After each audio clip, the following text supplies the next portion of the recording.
Today I'm in the mood to make something real simple. I'm not going to make a really big involved meal. So a few months ago I did a cinnamon roll recipe that I grew up with in this little cookbook here. And there is a recipe that I used to make growing up with my sisters, and it was one of my favorites, and I just love all the photos in this little cookbook. And this one is pigs in a blanket. And it's a really simple recipe, but it is just so fun. So I have some hot dogs, and I'm going to show you how to make this really simple recipe. Now, the page that shows the pigs in the blanket references the biscuit page. So there's a different page where I'm going to make the dough, and it's a real simple, like a homemade biscuit dough. And you could use biscuit also, but this recipe actually shows you how to make it. So I'm going to go through the steps, and it's a real simple, easy, but delicious and fun recipe to make. So I hope you enjoy this.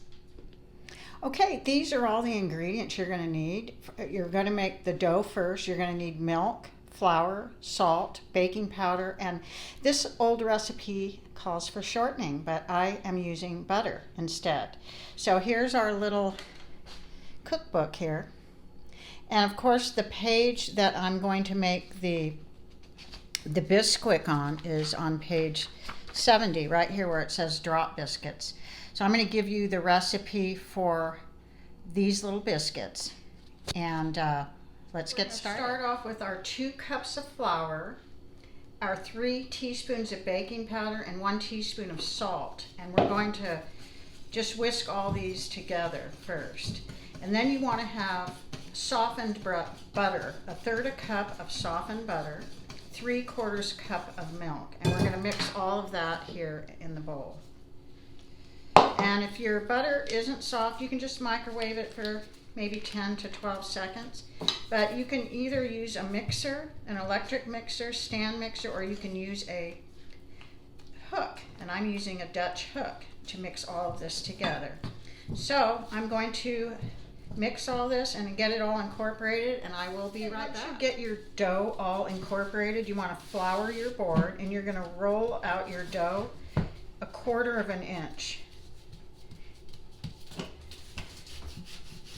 So just roll it out until you get it thin, like 1/4 inch. Okay, this recipe doesn't tell you to grease anything, but I'm going to grease this pan anyway.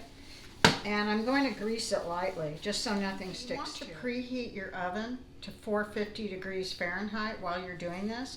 And then what we're going to do after we get the dough about 1/4 inch thick, approximately, you want to cut some oblong size pieces, and they should be like 4 by 3 inches approximately.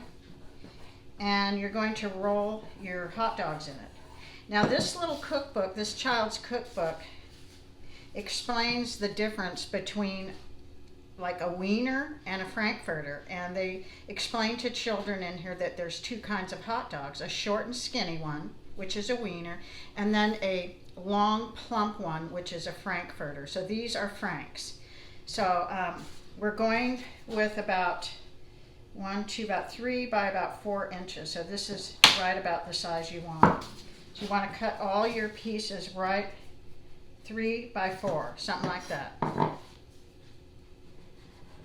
And then what you're going to do is you're going to take one of your franks, and you're just going to roll it just like this. So you're going to have 2 pieces. You're going to kind of put this together here on the end so it kind of holds the dough. And then you're going to place them down on your pan, probably about 2 inches apart, and then we're going to bake these in a 450 degree oven for approximately 15 minutes, and you want to serve them hot. Here they are. The recipe says it can make 12 pigs in blanket. Now I find that I only have 5 hot dogs left, and I have this much dough left, so I'm figuring I could actually make 7, but it depends on how thin you roll your dough, and I rolled it 1/4 inch like it said.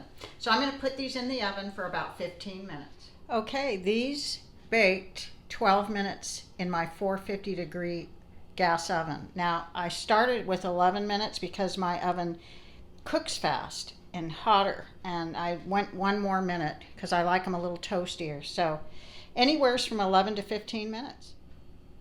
Okay, I already took a bite. These are really good and they bring back a lot of memories because I made these a lot growing up. Mmm. Really good.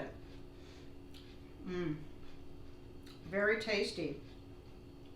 So, if you want, you could put relish, you could put mustard, or you could just eat them like this. Now, I like them just plain like this. But if you're looking for something real quick to make, real easy, not a lot of effort, but really good, give these a try. And I want to thank everyone for watching me. I really appreciate it. Thank you so much.